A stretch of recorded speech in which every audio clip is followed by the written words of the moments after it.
Welcome to Multi-Traits.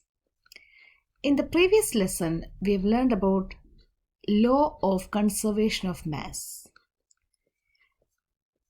Do you remember what that is? If you don't remember, make sure you watch that. That's the first part of this lesson.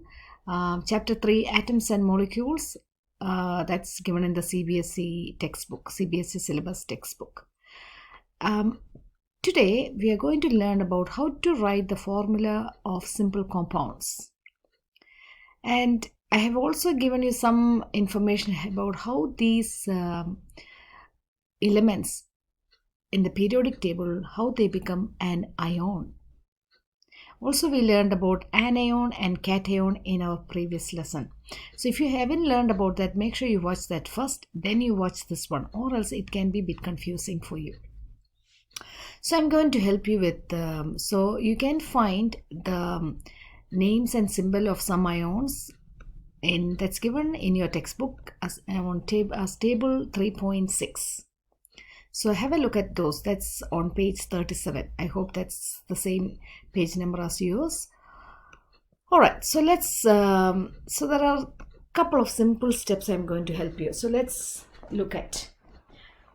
So for example, if I have to write the formula of water, okay, so if I have to write the formula of water, I know it has got hydrogen and oxygen, okay, so I know hydrogen is H plus. Can you see that? So I'm going to write first H plus, and what is oxygen is O2 minus. So first is to write the ions of that that's in water. Okay, so what are the elements or the ions that make that compound, the chemical formula? So that's the first thing we have to write. The second step is to get rid of this plus and minus sign.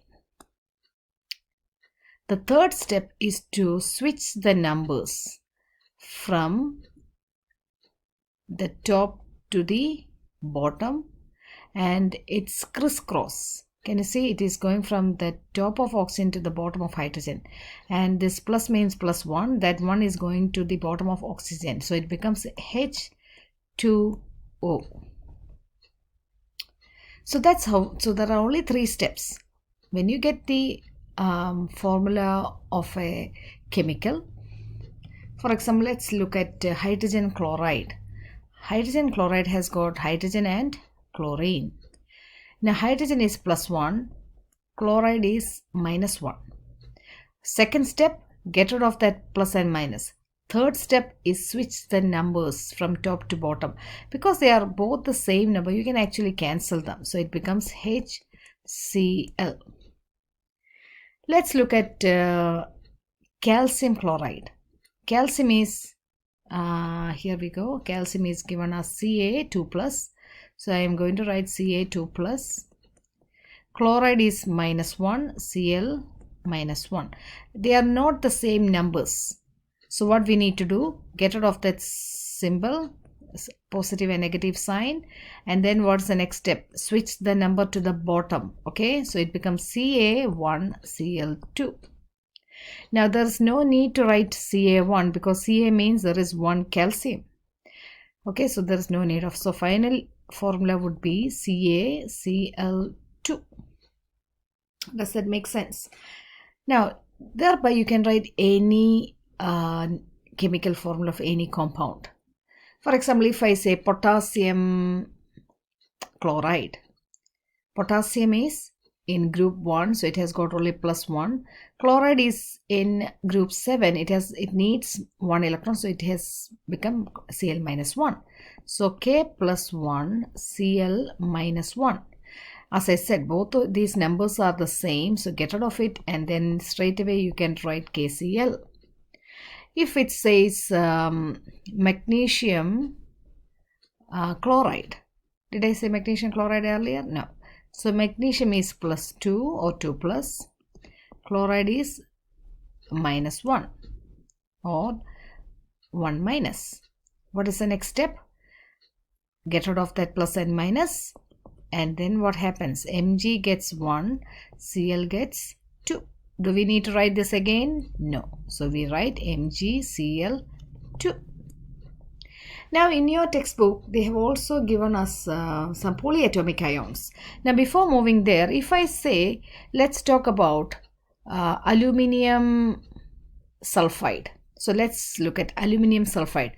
Aluminium is in group 3 and sulfur is in group 6. That means it needs how many more? -2. It needs 2 more. Can you see that?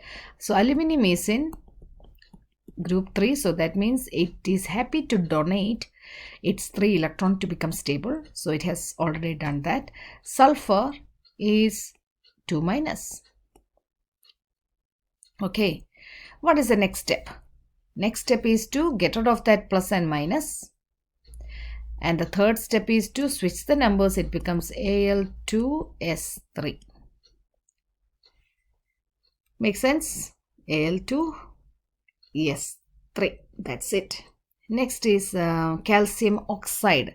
Calcium is in group 2. So calcium is +2+, right? Oxygen is 2-.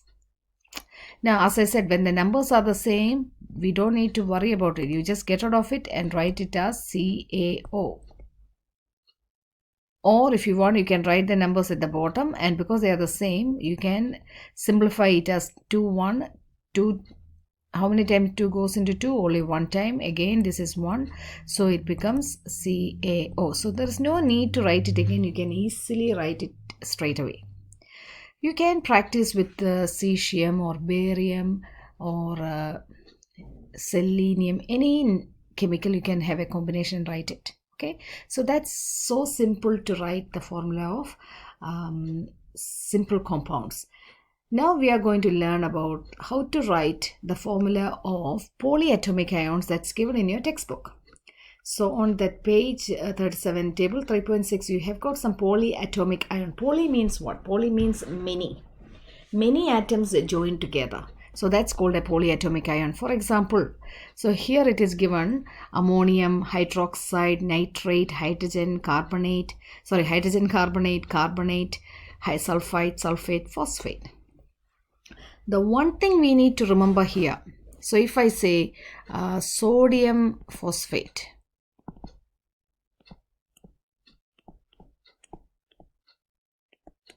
now how do I identify whether this is this phosphate or the one here? Where is the phosphorus here? So here if you look, there is phosphorus. Phosphorus would be phosphide, okay, because we know that non-metals end with ide. This is phosphate, ATE8. So sodium is in group 1, so it becomes Na+1. Phosphate is PO4 -3-. Can you see that? So this 3- is for the whole ion, okay, for the whole compound. So what is the next step? As it's the same rule, get rid of that positive and negative and switch the number to the bottom. So when I switch those numbers, it becomes Na3PO4. That's it. But if I have magnesium phosphate, excuse me, let's say magnesium belongs to group 2, so Mg2+ and phosphate. So then what happens here? Again, as I said, you just need to get rid of that positive and negative sign and switch the numbers. Okay, so it becomes Mg3PO4 2. Now, is this correct? Now, how many oxygen you have here? 4. How many oxygen you have here? 42. Is that possible? You have only 4 oxygen here and you cannot have 42 oxygen here. So what happened here? I didn't put a bracket. So when it is polyatomic ion, if you have a number, then make sure you put a bracket. So now it is clear there are 2 phosphate molecules. Here you have 1 phosphate and a 3, that ion, that 3 went to magnesium and that 2 went to here. So now it is clear that there are 2 phosphate molecules. If you don't put the bracket, then it shows that there are 42 oxygen atoms. That is perfectly wrong, and that's how you identify. Okay, so make sure you double check when it is polyatomic ion. That's the mistake commonly made by students, so make sure you focus on that. Next one, let's say aluminium carbonate. Aluminium is Al3 plus, carbonate is CO3 2 minus. So what happens? Al gets 2 and CO3 gets 3.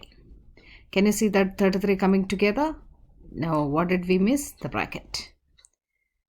So then that's correct. So that's how you write the formula of when you have polyatomic ions. Make sure you put a bracket.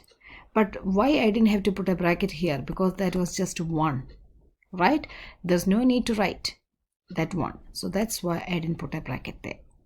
Hope this is clear to you. And also I'm going to give you a couple of other examples. So let's say let's look at the work from your own textbook. Write down the formula of sodium oxide. Sodium oxide, that's the sodium oxide is, sodium is Na plus 1, oxide is 2 minus. So how do I write that? Na gets what? 2 oxygen. So Na2O. Aluminium chloride. Again, always write this. Aluminium and Cl minus 1. So it becomes Al Cl3. Next is magnesium hydroxide. I am not writing everything. Magnesium is 2 plus, hydroxide is OH minus 1. We know this is a polyatomic ion, so it becomes MgOH and with a bracket and a 2. Now, what is the name of the following formula? Aluminium sulphate, calcium chloride, potassium sulphate, potassium nitrate. Okay. Now, next one, how many atoms are present in H2S molecule? How many atoms are there? 2 hydrogen and 1 sulfur. So, if it says how many atoms of hydrogen there are 2 of them, 1 sulfur. So, that's it.